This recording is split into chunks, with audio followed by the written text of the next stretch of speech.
Bonjour, bienvenue à toutes et à tous pour ce nouveau rendez-vous du musée avec TV7. Nous vous accueillons aujourd'hui avec Chloé Héninger, attachée de conservation, responsable des collections archéologiques. Chloé, tu as choisi de parler aujourd'hui de Louis Hugo et d'une œuvre phare pour le musée, la mosaïque de Bergheim. Tout d'abord, qu'est-ce que tu peux nous dire à propos de Louis Hugo ?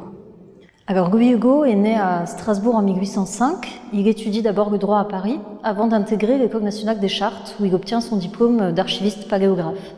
À partir de 1837, le maire de Colmar lui confie la charge d'être archiviste de la ville de Colmar et 4 ans après, il accepte également de devenir bibliothécaire pour Colmar. En parallèle de ses fonctions de bibliothécaire et d'archiviste, Louis Hugo va créer un cercle d'érudits qui prendra le nom à partir de 1847 de Société Martin Schongauer, cette même Société Martin Schongauer qui créera et ouvrira le musée à partir de 1853 et qui continue aujourd'hui encore à en assurer la gestion. Alors l'archéologie occupe une place de choix parmi les très nombreux centres d'intérêt de Louis Hugo. Par exemple, en 1844, lorsqu'on découvre au sud de Colmar une voie romaine pavée, il va proposer d'y effectuer des fouilles archéologiques. Il demandera aussi au préfet l'autorisation d'explorer l'un des tumuli protohistoriques de la forêt du Castenwald et il aura à cœur aussi d'enrichir les collections du musée, les collections archéologiques, notamment avec des bas-reliefs en grès de la période romaine, comme une stèle figurant un guerrier qui est exposée dans cette salle et qui a été découverte à Bissheim. Nous sommes dans la salle de la mosaïque de Bergheim. Peux-tu nous dire, Chloé, dans quel contexte et comment a-t-elle été découverte ? Alors la mosaïque a été découverte en 1848 à Bergheim. Elle occupait en fait le sol d'une villa romaine, mais c'est surtout une deuxième découverte en 2006 d'une autre mosaïque à proximité immédiate de la première qui a permis de mieux appréhender le contexte archéologique de ces découvertes. En fait, la villa était une villa de taille très importante qui appartenait à un riche propriétaire. On estime sa surface à un peu plus de 7800 mètres carrés. Et on sait également qu'à proximité immédiate se trouvait un petit ensemble balnéaire avec une salle qui bénéficiait d'un système d'hypocauste de chauffage au sol et dont les murs étaient ornés de marbre importé de Grèce. Donc là encore un témoin d'une très importante richesse de cette villa. On estime que la construction de la villa est plutôt située au milieu du IIe siècle, mais par contre les deux mosaïques sont issues en fait d'un aménagement, d'un embellissement ultérieur, plutôt de la première moitié du IIIe siècle. Peux-tu retracer la découverte de la mosaïque et est-ce qu'elle a été documentée ? Alors, l'histoire de la découverte et le transfert de la mosaïque sont assez bien documentés grâce à un texte paru dans la Revue d'Alsace de 1850 qui relate une histoire assez mouvementée de la découverte à l'arrivée au musée et les différents dangers encourus par cette mosaïque. Et la Revue d'Alsace se fait l'écho aussi de l'indignation, de l'inquiétude de l'opinion publique par rapport au traitement qui a été infligé à cette mosaïque, parce qu'il s'agissait en effet d'une découverte absolument exceptionnelle à l'époque, puisque c'est la toute première mosaïque romaine qui a été découverte en Alsace. Alors je vais vous lire un petit extrait du début de ce texte de la Revue d'Alsace pour comprendre un petit peu dans quelle atmosphère en fait cette mosaïque de Bergheim arrive à Colmar. L'opinion, bonne protectrice d'ordinaire, s'est emparée du sujet et l'a fait sien. Elle a demandé aux administrateurs, ainsi qu'aux patrons de la découverte et de la translation, compte des décisions prises et des moyens d'exécution. Sans doute elle arrivait un peu tard, car le mal était consommé. Mais enfin, elle a voulu reconnaître dans la foule des acquisiteurs quels devaient être les accusés. Chacun, isolément, a si bien défendu sa cause qu'aujourd'hui, même l'opinion de quelques-uns est indécise. Dans ce conflit de passion et d'intérêt, de récrimination et de responsabilité, la vérité serait longtemps encore obscurcie si l'on ne se hâtait de mettre sous les yeux du juge les pièces de ce long procès. Elles guideront sa conscience et la justice qui revient à chacun lui sera rendue en connaissance de cause. Alors le ton employé dans la revue est assez dramatique et le récit, on peut le qualifier de plutôt romanesque, mais aussi d'un autre côté d'assez dramatique en termes de conservation préventive du patrimoine. Et c'est une chance aujourd'hui de pouvoir encore admirer cette mosaïque de Bergheim dans la salle où nous nous trouvons, malgré les différentes épreuves qu'elle a subies. Car tout commence en novembre 1848, lorsque un citoyen de la municipalité de Bergheim annonce à la mairie avoir découvert dans son jardin une mosaïque qui lui semble très ancienne. Le maire va tout de suite prévenir le préfet, qui va charger Louis Hugo d'une mission.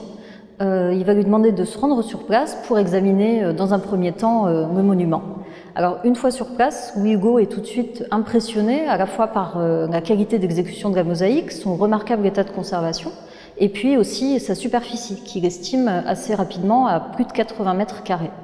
Alors par contre, dans son rapport, il souligne que malheureusement cette mosaïque qu'il a découverte à 50-60 cm du sol, en réalité est visible depuis plus de 2 ans, que le propriétaire du terrain avait caché aux autorités en fait l'existence de la mosaïque, et qu'à côté de ça gisent autour de la mosaïque des moellons de construction, du ciment, des tuiles, etc., qui témoignent en fait d'un démantèlement des bâtiments qui l'entouraient.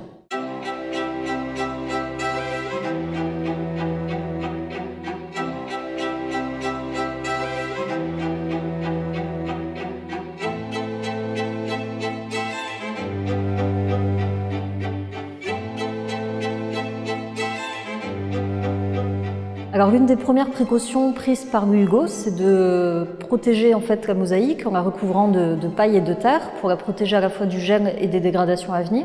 Et il informe également le propriétaire du terrain que s'il continue ses travaux de nivellement dans son jardin, eh bien, il faut impérativement qu'il mette de côté tous les vestiges qu'il pourrait mettre au jour. Louis Hugo va également entreprendre un travail colossal de dessin du motif de la mosaïque pour bien documenter cette découverte. Se pose ensuite la question de la destination de la mosaïque. Et des commissions vont se succéder. Les magistrats de Bergheim souhaiteraient la conserver sur place, en fait, à la fois pour des raisons évidentes de conservation, mais aussi parce qu'ils ont en tête les retombées à la fois économiques et touristiques que cela pourrait apporter à la commune. Mais il est finalement décidé que cette mosaïque sera installée dans la chapelle du couvent des Unterlinden à Colmar, que la ville de Colmar en deviendra propriétaire grâce à l'aide du département et qu'elle sera donc déposée. Comment s'est passée l'arrivée de l'œuvre dans le musée et la dépose de la mosaïque? Eh bien, la technique employée pour la dépose de la mosaïque est quand même assez destructive, puisqu'il s'agit en fait de creuser en dessous de la mosaïque, de creuser en sape pour la fragmenter et pouvoir la déplacer.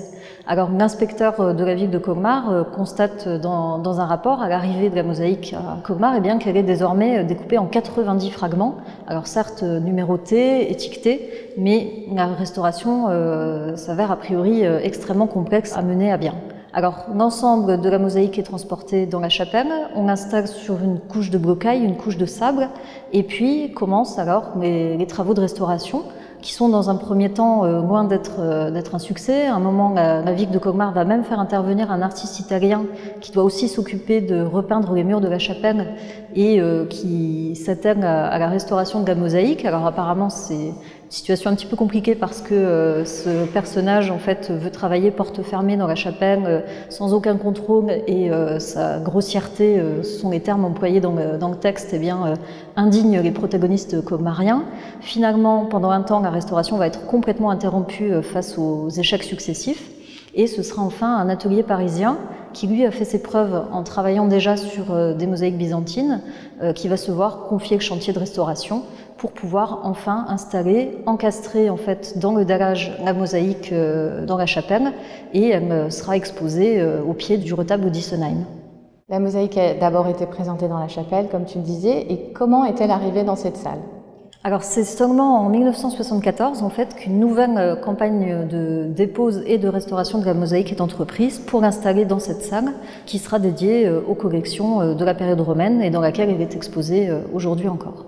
Est-ce que tu pourrais nous expliquer un peu la technique de la mosaïque, en quoi ça consiste? Alors justement, en fait, cet aspect technique de la mosaïque, notamment du support, c'est une problématique essentielle pour comprendre les problèmes qu'ont posés la dépose au moment du démontage de la mosaïque en 1848.